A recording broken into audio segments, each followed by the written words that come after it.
l'étendue créée est à l'immensité divine ce que le temps est à l'éternité. Tous les corps sont étendus dans l'immensité de Dieu, comme tous les temps se succèdent dans son éternité.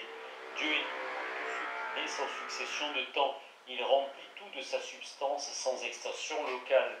Il n'y a dans son existence ni passé ni futur. Tout est présent, immuable, éternel. Il n'y a dans sa substance ni grand ni petit. Tout est simple, égal, infini. Dieu a créé le monde, mais la volonté de le créer n'est point passée. Dieu le changera, mais la volonté de le changer n'est point future. La volonté de Dieu qui a fait et qui fera est un acte éternel et immuable, dont les effets changent sans qu'il y ait en Dieu aucun changement.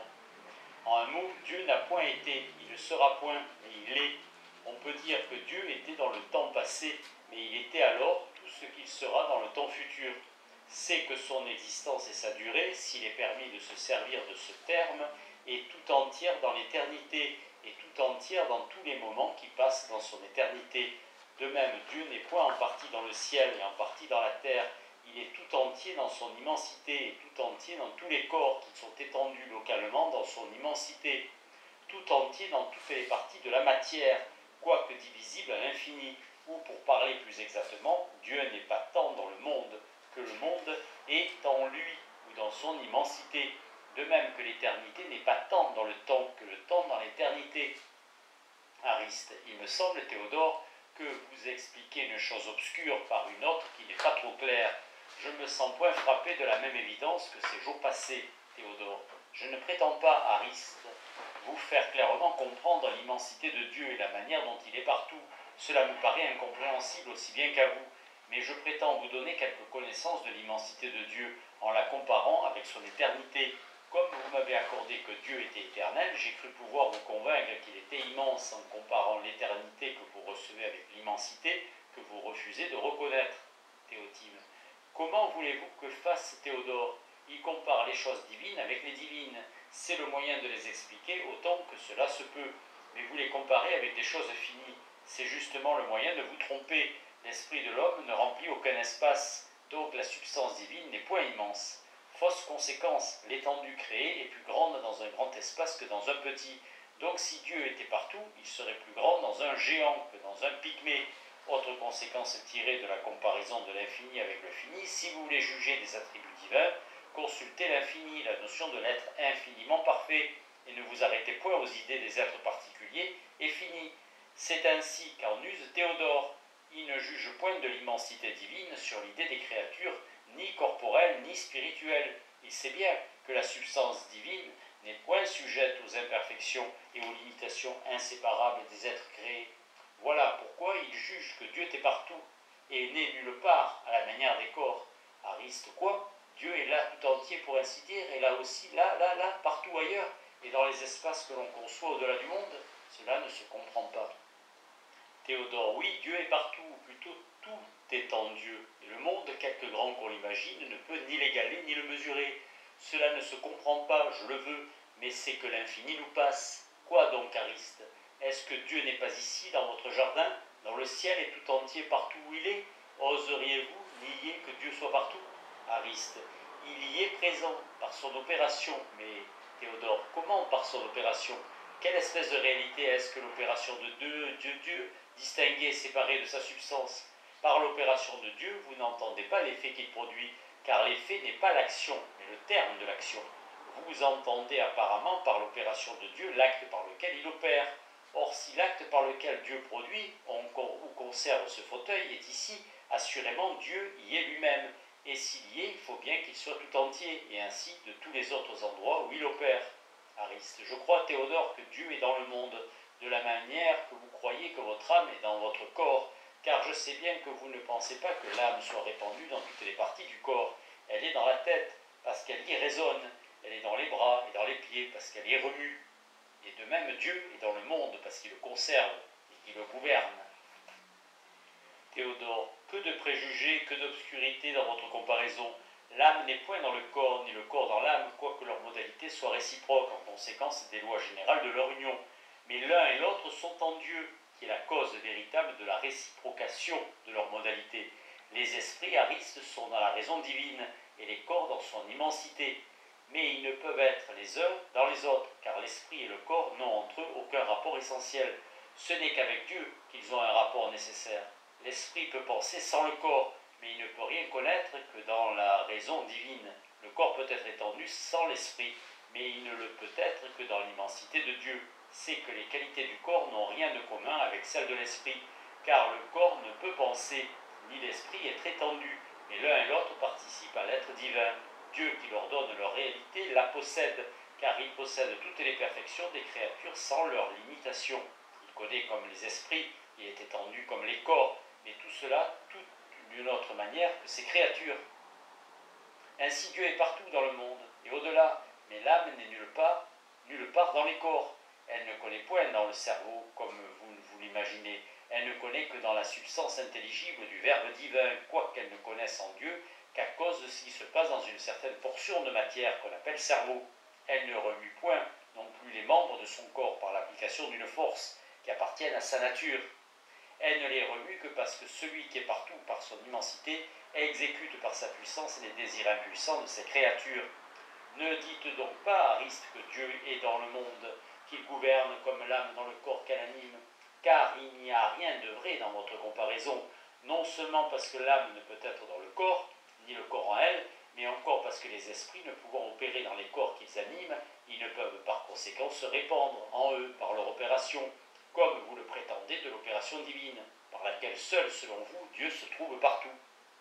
Ariste, ce que vous me dites là me paraît bien difficile, j'y penserai, mais cependant, dites-moi, je vous prie, avant que le monde fût et que Dieu y opéra, où était-il? Théodore, je vous le demande, Ariste, vous qui voulez que Dieu ne soit dans le monde que par son opération. Vous ne répondez point, et eh bien, je vous le dis, qu'avant la création du monde, Dieu était où il est présentement, et où il serait quand le monde rentrerait dans le néant. Il était en lui-même. Quand je vous dis que Dieu est dans le monde et infiniment au-delà, vous n'entrez point dans ma pensée, si vous croyez que le monde et les espaces imaginaires soient, pour ainsi dire, le lieu qu'occupe la substance infinie de la divinité. Dieu n'est dans le monde que parce que le monde est en Dieu, car Dieu n'est qu'en lui-même, que dans son immensité. S'il crée de nouveaux espaces, il n'acquiert pas pour cela une nouvelle présence à cause de ces espaces. Il n'augmente pas son immensité. Il ne se fait pas un lieu nouveau. Il est éternellement et nécessairement où ces espaces sont créés, mais il n'y est pas localement comme ces espaces. L'étendue, Ariste, est une réalité et dans l'infini, toutes les réalités s'y trouvent. Dieu est donc étendu, aussi bien que les corps, puisque Dieu possède toutes les réalités absolues, ou toutes les perfections. Mais Dieu n'est pas étendu comme les corps, car comme je viens de vous dire, il n'y a pas les limitations et les imperfections de ces créatures. Dieu connaît aussi bien que les esprits, mais il ne pense pas comme eux. Il est à lui-même l'objet immédiat de ses connaissances. Il n'y a point en lui de succession ni de variété de pensées. Une de ces pensées n'enferme point comme en nous le néant de toutes les autres. Elles ne s'excluent point mutuellement. De même, Dieu est étendu aussi bien que les corps, mais il n'y a point de partie dans sa substance. Une partie n'enferme point comme dans les corps le néant d'aucune autre. Et le lieu de sa substance n'est que sa substance même. Il est toujours un et toujours infini, parfaitement simple et composé, pour ainsi dire, de toutes les réalités, de toutes les perfections. C'est que le vrai Dieu, c'est l'être, et non tel être, ainsi qu'il a dit lui-même à Moïse, son serviteur, par la bouche de l'ange revêtu de ses pouvoirs. C'est l'être sans restriction et non l'être fini, l'être composé, pour ainsi dire, de l'être du néant. N'attribuez donc au Dieu que nous adorons que ce que vous concevez dans l'être infiniment parfait. N'en retranchez que le fini, que ce qui tient du néant. Et quoique vous ne compreniez pas clairement tout ce que je vous dis, comme je ne le comprends pas moi-même, vous comprendrez du moins que Dieu est tel que je vous le représente, car vous devez savoir que pour juger dignement de Dieu, il ne faut lui attribuer que des attributs incompréhensibles. Cela est évident puisque Dieu c'est l'infini en tous sens, que rien de fini ne lui convient, et que tout ce qui est infini, en tous sens et en toute manière incompréhensible à l'esprit humain. Ariste, ah Théodore, je commence à reconnaître que je portais de Dieu des jugements bien indignes, parce que j'en jugeais confusément par moi-même, ou sur des idées qui ne peuvent représenter que les créatures. Il me paraît évident que tout jugement qui n'est point formé sur la notion de l'être infiniment parfait, de l'être incompréhensible, n'est pas digne de la divinité. Assurément, si les païens n'avaient abandonné cette notion, ils n'auraient pas fait de leur chimère de fausse divinité, et si les chrétiens suivaient toujours cette notion de l'être, ou de l'infini, qui est naturellement gravée dans notre esprit, il ne parlerait pas de Dieu, comme quelques-uns en parlent. Théotime, vous paraissez Ariste bien content de ce que Théodore vient de vous dire, que les attributs de Dieu sont incompréhensibles en toute manière. Mais je crains qu'il n'y ait là de l'équivoque, car il me semble que l'on conçoit clairement une étendue immense et qui n'a point de borne. L'esprit ne la comprend pas ou ne la mesure pas, cette étendue, je le veux, mais il en connaît clairement la nature et les propriétés. Or, qu'est-ce que l'immensité de Dieu, sinon une étendue intelligible, infinie, par laquelle non seulement Dieu est partout, mais dans laquelle nous voyons des espaces qui n'ont point de borne.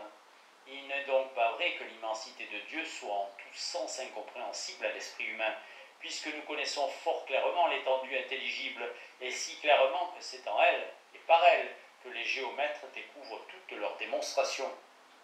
Ariste, il me semble, Théotime, que vous ne prenez pas bien la pensée de Théodore, mais je n'ai pas assez médité cette matière, je ne puis bien vous expliquer ce que je ne fais qu'entrevoir. Je vous prie, Théodore, de répondre pour moi. Théodore, quoi, Théotime? Est-ce que vous confondez l'immensité divine avec l'étendue intelligible? Ne voyez-vous pas qu'il y a entre ces deux choses une différence infinie?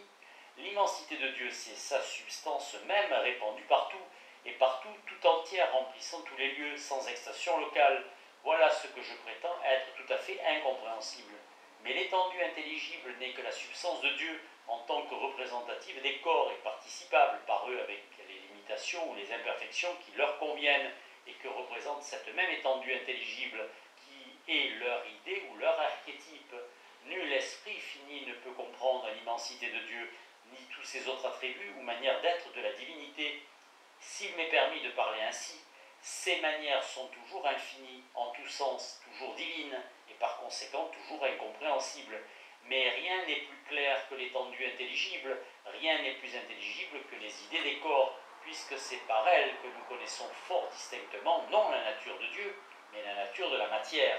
Assurément, Théotime, si vous jugez de l'immensité de Dieu sur l'idée de l'étendue, vous donnerez à Dieu une étendue corporelle. Vous la ferez infinie, cette étendue immense, tant qu'il vous plaira, mais vous n'en exclurez pas les imperfections que cette idée représente. La substance de Dieu ne sera pas tout entière partout où elle est. Jugeant de Dieu sur l'idée des créatures, et de la plus vile des créatures, vous corrompez la notion de l'être infiniment parfait, de l'être incompréhensible en toute manière. Prenez donc garde l'un et l'autre au jugement que vous portez sur ce que je vous dis de la divinité, car je vous avertis une fois pour toutes que lorsque je parle de Dieu et de ses attributs, si vous comprenez ce que je vous dis, si vous en avez une idée claire et proportionnée à la capacité finie de votre esprit, ou c'est que je me trompe alors, ou c'est que vous n'entendez pas ce que je veux dire, car tous les attributs absolus de la divinité sont incompréhensibles à l'esprit humain, quoiqu'il puisse clairement comprendre ce qu'il y a en Dieu de relatif à des créatures, je veux dire les idées intelligibles de tous les ouvrages possibles. Théotime, je vois bien, Théodore, que je me trompais en confondant l'étendue intelligible infinie avec l'immensité de Dieu. Cette étendue n'est pas la substance divine répandue partout, mais c'est elle en tant que représentative des corps et participable par eux, à la manière dont la créature corporelle peut participer imparfaitement à l'être. Je savais bien néanmoins qu'une étendue corporelle infinie, ainsi que quelques-uns conçoivent l'univers qui compose d'un nombre infini de tourbillons, n'aurait encore rien de divin, car Dieu n'est pas l'infini en étendue, c'est l'infini tout court, c'est l'être sans restriction. Or, c'est une propriété de l'infini qui est incompréhensible à l'esprit humain, ainsi que je voulais lui dire souvent d'être en même temps un et toute chose, composé pour ainsi dire d'une infinité de perfection, est tellement simple que chaque perfection qu'il possède renferme toutes les autres sans aucune distinction réelle.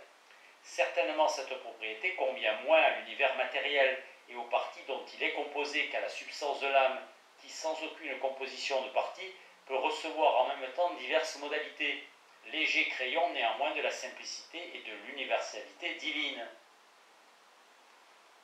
Dictionnaire de Furetière, 1690. Crayon signifie une ébauche, un portrait imparfait de quelque chose. On dit figurément que l'homme est un faible crayon de la divinité pour dire qu'on en voit en lui quelques traits.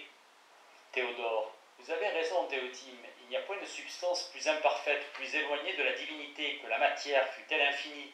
Elle répond parfaitement à l'étendue intelligible qui est son archétype, mais elle ne répond à l'immensité divine que fort imparfaitement, et elle ne répond nullement aux autres attributs de l'être infiniment parfait. Ariste, ce que vous dites là me fait bien comprendre que cet impie de nos jours, qui faisait son Dieu de l'univers, n'en avait point. C'était un véritable athée. Mais je ne sais que penser de quantité de bonnes gens qui, faute de philosopher un peu, ont de la divinité des sentiments bien indignes. Leur Dieu n'est point l'univers, c'est le créateur de l'univers. Voilà presque tout ce qu'ils en savent. Ce serait beaucoup s'ils en tenaient là sans corrompre la notion de l'infini. Mais en vérité, je les plains.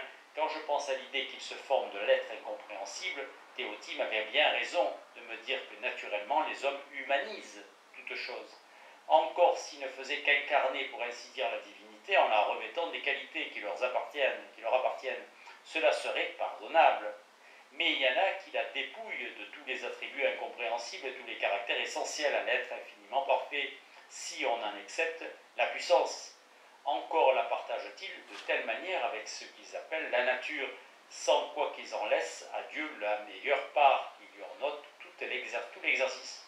Théotime, c'est Ariste de peur de fatiguer, ou du moins d'abaisser la majesté divine, par de petits soins, par des actions indignes de son application et de sa grandeur, car nous croyons naturellement que Dieu doit être content des jugements que nous portons de lui, lorsque nous le faisons tel que nous le voudrions être nous-mêmes. L'homme est toujours pénétré du sentiment intérieur qu'il a de ce qui se passe dans son esprit et dans son cœur. Il ne se peut faire qu'il ne sente confusément ce qu'il est et ce qu'il souhaite d'être. Ainsi il se répand tout naturellement sur les objets de ses connaissances et mesure sur l'humanité non seulement tout ce qui l'environne, mais même la substance infinie de la divinité. Il est vrai que la notion de l'être infiniment parfait est profondément gravée dans notre esprit. Nous ne sommes jamais sans penser à l'être. Mais bien loin de prendre cette notion vaste et immense de l'être sans restriction pour mesurer par elle la divinité qui se présente à nous sans cesse, nous la regardons, cette notion immense, comme une pure fiction de notre esprit. C'est Ariste que l'être en général ne frappe point nos sens et que nous jugeons de la réalité et de la solidité des objets par la force dont ils nous ébranlent. Ariste, je comprends bien tout cela, Théotime. C'est justement ce que me disait Théodore il y a 7 ou 8 jours. Mon esprit ne trouve point de prise aux idées abstraites que vous me proposez. Je n'en suis point sensiblement frappé, mais je ne juge pas de là que ce ne sont que de purs fantômes.